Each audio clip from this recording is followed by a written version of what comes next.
L'Europe traverse une véritable tempête, aurait soufflé dans l'ombre proche collaborateur de l'Élysée, à la faveur de commentaires acides et d'attaques feutrées qui ont fait vibrer les couloirs diplomatiques. En ce 28 novembre 2025, la météo politique entre Paris et Berlin atteint un pic d'orage rarement observé. Le duo moteur de l'Union européenne grince, vacille et menace de se disloquer. Depuis qu'il a pris les rênes de l'Allemagne début 2025, Friedrich Merz ne s'est jamais embarrassé de faux-semblants concernant sa ligne dure sur la migration. Mais ces derniers temps, le volume a été poussé à fond. Berlin et Paris, autrefois alliés stratégiques, se livrent désormais un duel sans filtre sur des questions brûlantes qui dessinent l'avenir du continent. Le 16 novembre 2025 a marqué un point de rupture. Ce jour-là, coup de tonnerre. L'Allemagne claque la porte à ses frontières terrestres. Justification officielle? Crise migratoire incontrôlée, risque sécuritaire élevé. Ambiance état d'urgence. Mais l'étincelle, elle, venait d'un discours aussi incendiaire qu'explicite du ministre de l'Intérieur allemand. Sans détour, il a désigné la France comme maillon faible, accusé de fermer les yeux sur les passages clandestins. Et à l'en croire, si Paris persiste à jouer les indulgents, Berlin n'aurait pas d'autre option que de défendre bec et ongle ses propres intérêts. Évidemment, l'effet n'a pas tardé. L'Élysée est monté au créneau, dénonçant une trahison de l'accord Schengen et une rupture de confiance entre deux piliers historiques de l'Union européenne. Le clash n'est plus latent, il est frontal.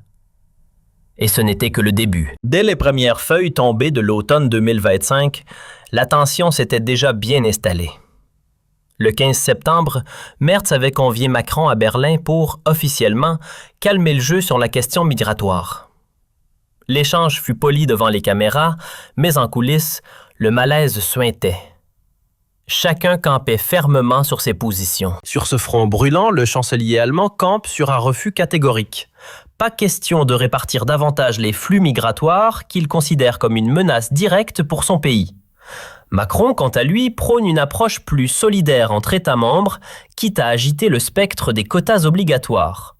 Depuis, les lignes de fracture sont devenues visibles au grand jour. Et pour envenimer le tout, l'économie est venue se mêler à la bataille. L'Allemagne, plombée par une récession qui s'éternise depuis 2024 et bousculée par la poussée de l'extrême droite, peine à maintenir son statut de leader européen. Le cabinet Merz, né dans la douleur après un scrutin houleux en janvier 2025, enchaîne les crises de confiance. Face à cela, Macron, soutenu par une stabilité française toute relative, n'hésite plus à critiquer ouvertement son homologue d'outre-Rhin, qu'il accuse de faire cavalier seul au détriment de l'harmonie européenne. Entre pics personnels, clash idéologique et vision de l'Europe à front renversé, Paris a activé tous ses voyants rouges. Le message ne laisse aucune ambiguïté. Dans le viseur, c'est bien le chancelier allemand et sa doctrine du repli qui fait grincer les rouages bruxellois. Ce duel entre Merz et Macron, bien plus qu'un simple malentendu diplomatique, s'enracine dans un long passif. Depuis son arrivée au pouvoir, le leader allemand semble s'être donné pour mission de contrer tout ce qui porte la signature de l'Élysée. Et devinez quoi? Le dossier migratoire n'a jamais quitté le sommet de la pile des tensions. Souvenez-vous, en septembre 2024, fraîchement installé à la chancellerie, Merz lançait déjà les hostilités en refusant la clé de répartition des migrants parvenus via la Méditerranée. Un premier accroc révélateur d'un partenariat franco-allemand déjà fissuré. 12 mois plus tard, au lieu de s'apaiser, les tensions ont viré à l'escalade. L'affaire explosive du 16 novembre 2025 n'est en réalité que la partie visible de l'iceberg. Car si l'on remonte à juin 2024, c'est un séisme électoral qui a tout déclenché. L'AfD en tête en Allemagne, Merz ébranlé, et une réponse politique qui vire au verrouillage autoritaire. Voilà le décor.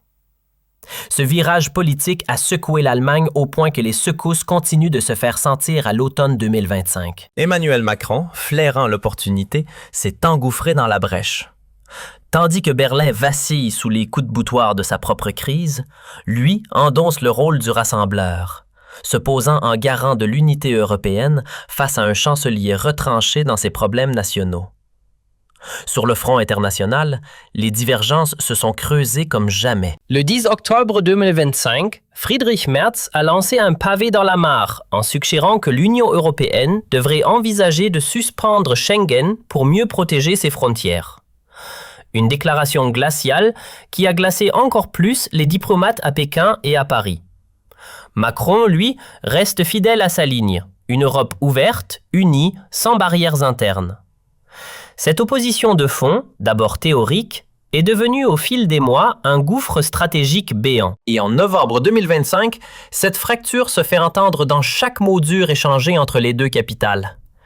Pour mieux peser dans le jeu européen, Merz n'est pas resté seul. Il s'est bâti un petit cercle d'alliés. Giorgia Meloni en Italie, Viktor Orban en Hongrie, deux dirigeants qui, sans grande surprise, regardent d'un œil sceptique les ambitions de Paris et partagent la méfiance allemande envers les rêves d'intégration poussés. Le 20 novembre 2025, dans les coulisses feutrées d'une réunion officieuse entre chefs d'État à Varsovie, Berlin a lâché une bombe verbale. L'Allemagne ne transigera pas sur la souveraineté nationale, quitte à s'opposer frontalement aux visions centralisatrices prônées par Paris et Bruxelles. Un moment charnière qui a clairement redéfini les lignes de fracture au sein de l'Union.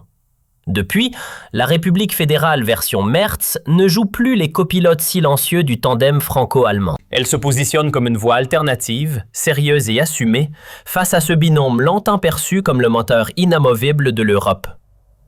Mais derrière cette assurance affichée, l'économie allemande, elle, peine à suivre le rythme. Le 5 novembre 2025, les agences de notation ont asséné un nouveau coup dur.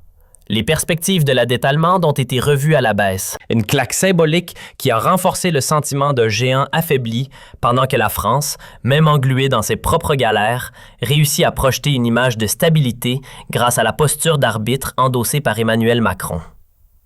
Ce déséquilibre alimente les discours critiques envers Paris, tout en laissant planer l'idée qu'aujourd'hui, c'est l'Allemagne qui vacille. Et quand on entend « l'Allemagne claque ses frontières », ce n'est pas une simple phrase choc, mais la cristallisation d'un long processus de tensions accumulées, diplomatiques, économiques, idéologiques. Car ce n'est pas un dérapage isolé. C'est le reflet d'une spirale de crispation qui, peu à peu, pousse Macron dans une position délicate sur l'échiquier européen. D'autant plus que depuis la reconduction d'Ursula von der Leyen à la tête de la Commission en automne 2025, le climat institutionnel à Bruxelles est tout sauf apaisé. Et dans cette atmosphère électrique, la moindre étincelle fait des ravages. Le 20 novembre 2025, dans le cadre feutré d'une réunion informelle entre chefs de gouvernement à Varsovie, Berlin a tapé du poing sur la table. Son message ? Face aux velléités centralisatrices de Paris et de Bruxelles, l'Allemagne entend rester maîtresse chez elle. Cette sortie n'était pas une simple prise de position, mais un véritable tournant dans la guerre d'influence européenne. À Bruxelles, l'édifice politique vacille. Le camp Merz ne cache plus ses doutes quant à une commission européenne qu'il estime trop alignée sur les intérêts français. Cette fracture est apparue au grand jour lors du Conseil européen du 25 novembre 2025, où les débats sur la répartition des migrants ont révélé un fossé béant entre les capitales. Fidèle à sa ligne dure, Merz a martelé la priorité. Défendre les intérêts allemands, même si cela signifie dire non aux exigences venues de l'Élysée. Et comme si cela ne suffisait pas, la crise énergétique est venue ajouter de l'huile sur le feu. Lors du sommet du 15 novembre à Bruxelles, consacré à la sécurité énergétique, deux visions ont frontalement clashé. D'un côté, l'Allemagne prônait le retour au charbon et au gaz comme pilier de souveraineté. De l'autre, la France plaidait pour le nucléaire et les alliances avec le sud méditerranéen. Le dialogue de sourds était lancé. Profitant de la tribune, Merz n'a pas manqué l'occasion de décocher une pique subtile à Macron. Certains, disait-il, cherchent à imposer leur modèle sans tenir compte de la diversité des réalités européennes. Un tacle habile qui a, dès lors, préparé le terrain pour l'escalade verbale qui allait s'intensifier en automne. Et comme toujours, l'économie n'est jamais bien loin. Le 10 novembre, lors d'un sommet commercial européen, Paris et Berlin se sont heurtés de plein fouet sur la question explosive des subventions industrielles. Une rivalité économique qui vient pimenter une relation déjà minée. Berlin n'a pas mâché ses mots. Selon elle, Paris jouerait trop souvent en solo, boostant ses entreprises phares au détriment du jeu collectif européen. Et comme si ce reproche ne suffisait pas, les critiques allemandes ont enfoncé le clou sur un autre terrain glissant, les finances publiques françaises. En novembre 2025, les données d'Eurostat ont révélé un déficit tricolore parmi les plus abyssaux de toute la zone euro. Une aubaine pour Friedrich Merz, qui n'a pas tardé à brandir ces chiffres comme preuve éclatante du décalage entre les belles promesses de l'Élysée et les réalités comptables. Sur le plan symbolique, chaque tête-à-tête entre Merz et Macron est devenu un spectacle politique à part entière. Lors du sommet du 22 novembre à Bruxelles, centré sur le pacte migratoire, tous les projecteurs étaient à nouveau braqués sur eux. Merz, imperturbable et tout sourire, n'a pas hésité à glisser un rappel bien senti. L'Allemagne, dit-il, porte à elle seule un fardeau migratoire démesuré, sous-entendant clairement que la France, elle, se défile. Ce genre de sortie n'a fait qu'alimenter l'image d'une Allemagne cash, directe, en opposition à une France perçue comme hautaine et donneuse de leçons. Une série d'épisodes de ce genre a peu à peu nourri une rancœur tenace, qui atteint aujourd'hui son paroxysme. Car quand Merz ou ses proches pointent du doigt Macron comme un facteur d'instabilité pour l'Europe, ce n'est pas une simple pique, c'est le produit d'un long bras de fer entre deux visions inconciliables de la manière de diriger le continent. Le 28 novembre 2025 marque un point de rupture.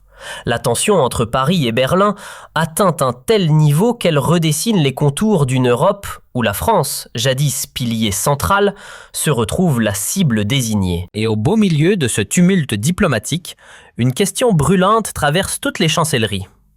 La France a-t-elle encore les moyens de peser dans une union où son président est publiquement remis en cause par l'un de ses alliés historiques? Des jours sombres s'enchaînent depuis la décision choc du 16 novembre, la fermeture brutale des frontières allemandes. Entre cette annonce fracassante et le sommet d'automne qui l'a suivi, une chose est devenue évidente. Paris s'isole. Friedrich Merz, méthodiquement, construit son contre-récit, celui d'une Allemagne qui ne veut plus suivre, mais mener. Et pour le prouver, il ne vise pas large, il vise juste, en attaquant là où ça fait le plus mal, la légitimité française. Mais ce duel ne reste pas cantonné à l'axe franco-allemand. À Rome, les signaux d'alarme se multiplient. Lors de la réunion du 25 novembre entre Giorgia Meloni et plusieurs hauts responsables de la Commission européenne, une inquiétude a été formulée sans détour. La faiblesse apparente de la France pourrait saboter l'unité européenne sur deux dossiers majeurs, l'aide à l'Ukraine et les débats budgétaires. L'onde de choc ne fait que commencer. Depuis la réunion de Varsovie du 21 novembre 2025, la Hongrie n'a plus fait mystère de ses préférences. Désormais, c'est Berlin qu'elle soutient, bien plus que Paris. Le vieil équilibre sur lequel reposait l'Union vacille. Et ce déséquilibre devient encore plus évident lorsqu'on l'observe à travers le prisme des relations diplomatiques mondiales. Le 27 novembre, au cœur d'un sommet sur la sécurité organisé à Bruxelles, l'Allemagne a clairement affiché la couleur. Priorité à la souveraineté nationale, même si cela implique de faire passer les projets communs au second plan. Ce message, loin d'être isolé, a reçu un accueil enthousiaste chez plusieurs pays d'Europe centrale et orientale, tous méfiants face à une intégration qu'ils jugent trop dirigiste. Dans ce nouvel échiquier, la France est sur la défensive. Elle tente tant bien que mal de maintenir sa ligne, tout en encaissant les assauts répétés. Et ce climat de tension ne s'arrête pas au couloir du pouvoir, il se propage dans l'opinion publique. Depuis 2024, les crises politiques successives ont profondément érodé la confiance des Français envers leurs dirigeants. Chaque nouvelle pique venue d'Allemagne vient raviver ce sentiment de fragilité. Pendant ce temps, à Berlin, Merz enchaîne les offensives et en récolte les fruits. Il façonne son image d'homme fort, prêt à tenir tête à un président français que l'on perçoit de plus en plus comme affaibli. Et dans ce jeu d'apparence, la perception compte autant que la réalité. Alors, que retiendra-t-on de ce fameux 28 novembre 2025? Deux portraits contrastés.